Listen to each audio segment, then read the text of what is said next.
Alright, Barak the Yahweh, Barak the Yahweh Sai, Barak the Yahweh, Barak the Yahweh Sai, Barak the Yahweh, Barak the Yahweh Sai. All praise unto Yahweh, Sim Yahweh Sai. Okay, double honors to the apostles of GreatMillStone, and honors to you brothers that be pushing this truth in sincerity throughout the four corners of the earth. Okay, so I wanted to go through some bits, some excerpts from this chapter here. I believe it's a good chapter to read. It's a good chapter to think upon and meditate upon. Okay, especially in the times that we're living in right now. Okay, because we're really in the last days of the last days right now. You're seeing rumors of wars. Okay, all over the place. You're seeing the spiritual demon Satan. Okay, casting his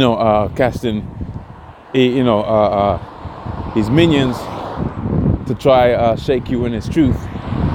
So in times like that, it's always important to read the scriptures and meditate upon the scriptures, because that's where you're going to have your foundations. Remember, the scripture says, knowledge and wisdom shall be the stability at that times. So the knowledge of these scriptures was going to stabilize us when the earth was going to shake.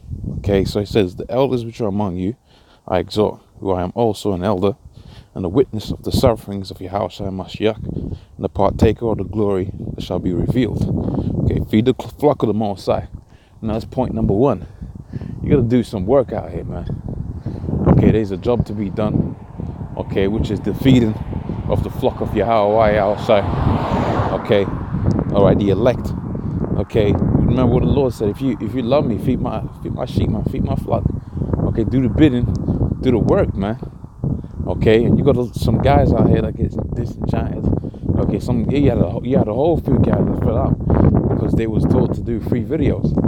And you know what's most embarrassing about that scenario? When you check out what the disciples did, okay, for the Lord, with reference to doing His work, man, they gave it all up. Here it is in Babylon, the worst captivity ever. The Most High, okay, at the very least, leaves you some bits and pieces, man. You might have a little apartment, a little job, a little woman here and there, okay, or a variation of those things. Okay, maybe some kids or whatever. You got a little bit of something, but when the Lord was on the scene, He required that them disciples follow Him just through and through, man, every day. Okay, they left their wives, their businesses, their families. Yeah, I had it to where two brothers were out there fishing, and the Lord said, look, you ain't fishing anymore, man. Why don't you leave all of that back? Okay, so when you compare that to what some guys fell out of you gotta take 10 minutes out of your motherfucking day, 10 minutes, 3 days in a week. That's it. The Lord required all of it when He's on the scene, and ultimately He does require all of it, because you gotta constantly meditate upon His truth, constantly study. Okay, you have some chill out time. Even the Lord has some chill out time. But God damn it, most of your breath, your essence, your being is supposed to be towards perfecting and pushing His truth. Okay, that's why the scripture says, "Be ye perfect, like your Father in heaven is perfect." But even in that, if we're on this side, man, damn, you still get to have some bits, man. And them disciples that followed Yahweh's side, they did not have that. So, doing the work and in the diligence that we're doing it in, really, because the internet does the heavy lifting, we got it good, man. Okay, in retrospect, so there should be nobody falling out on an account of doing too much work. We got it easy, man. You can go to work and do a video and reach, you could hit like 1 million people. See you push a point, and you're doing that on lunchtime on your break or something. So in comparison to what the Lord had to do, you have to go to a city, jump on a boat, okay, go across the ocean, get to the place, gather a crowd.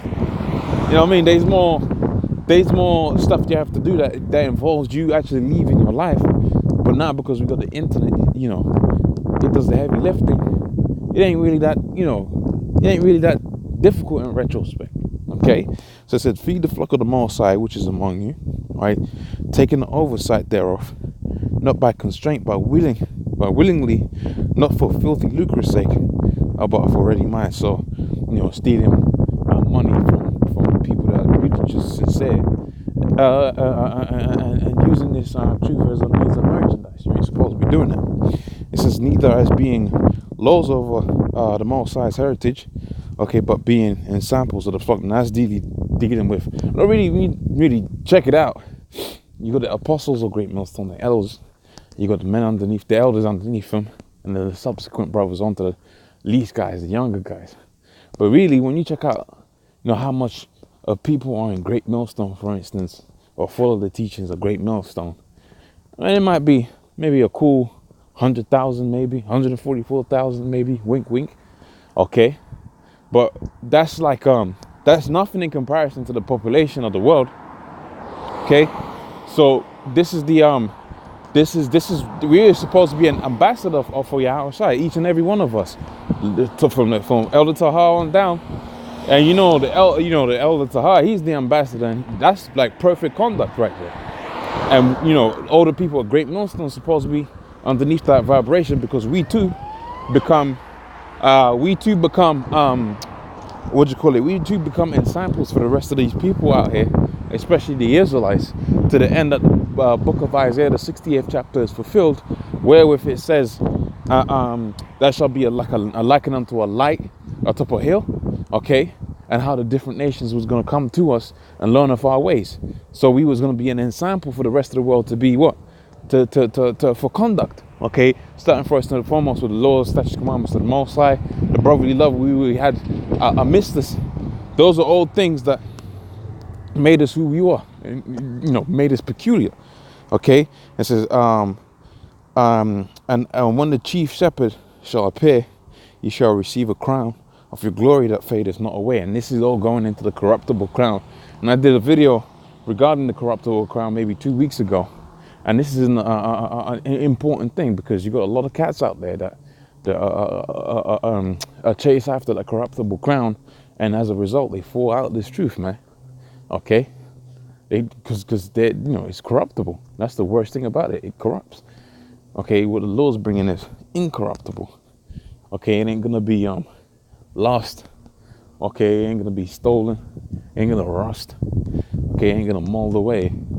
But rather, it was gonna be forever. And that's what you're looking to receive. That's what you're working for. That's what you're working towards. Okay, you're working towards an incorruptible crown. Okay, that's what your mind is supposed to be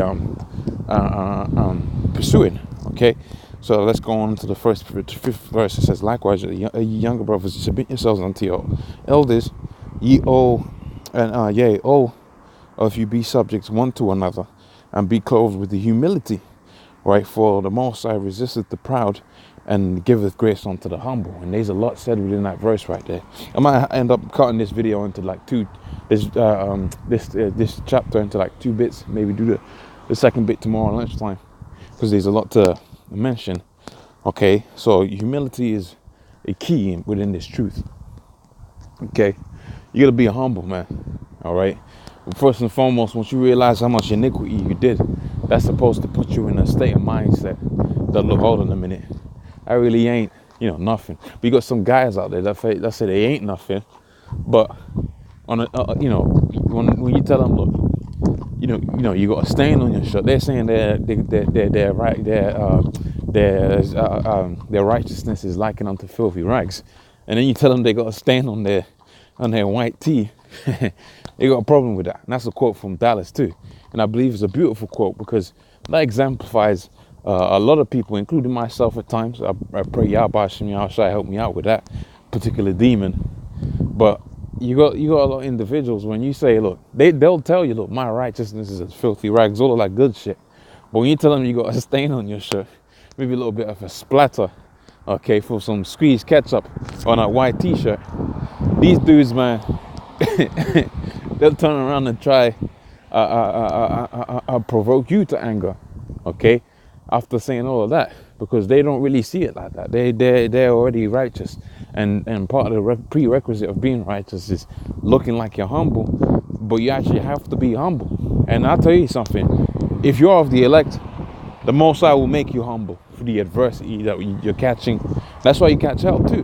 Remember what the Apostle Paul said. He says, through my infirmities, I'm gonna glorify, because that was gonna mean that I wasn't buffeted up, man. So gonna be on point. And that's why you catch all of that hell.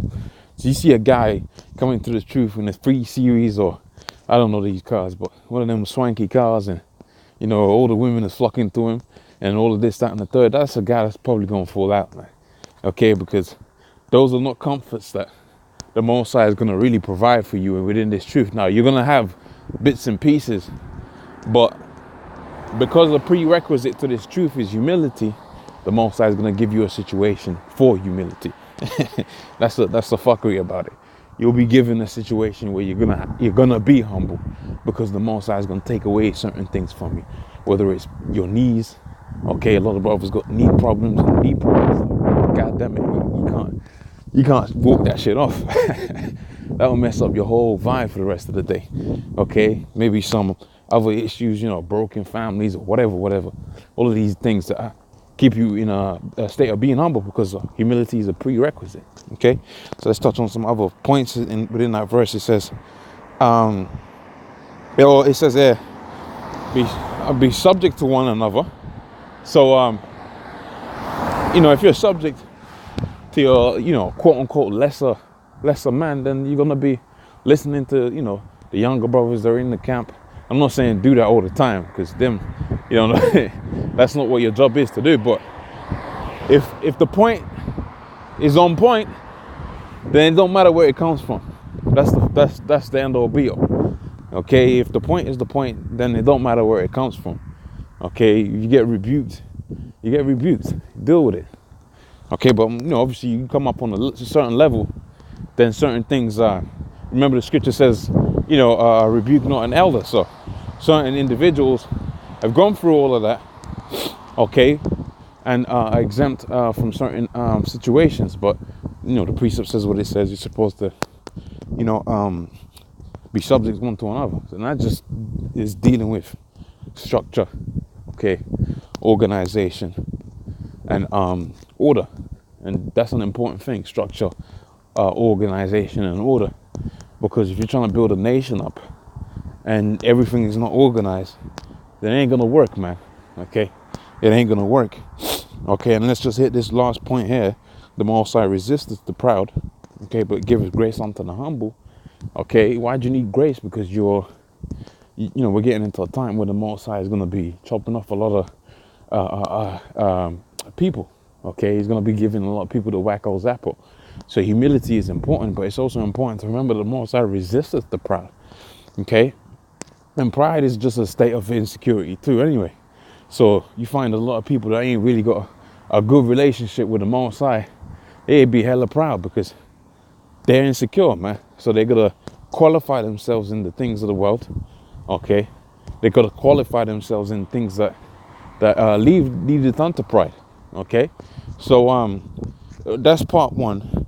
I don't know how many parts of this particular chapter I'm gonna go through, but that's part one.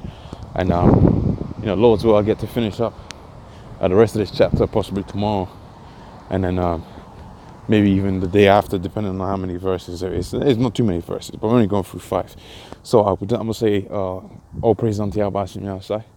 Okay, double honors to the apostles of GreatMillStone. Honest sure others will be pushing this truth in sincerity. Shalom.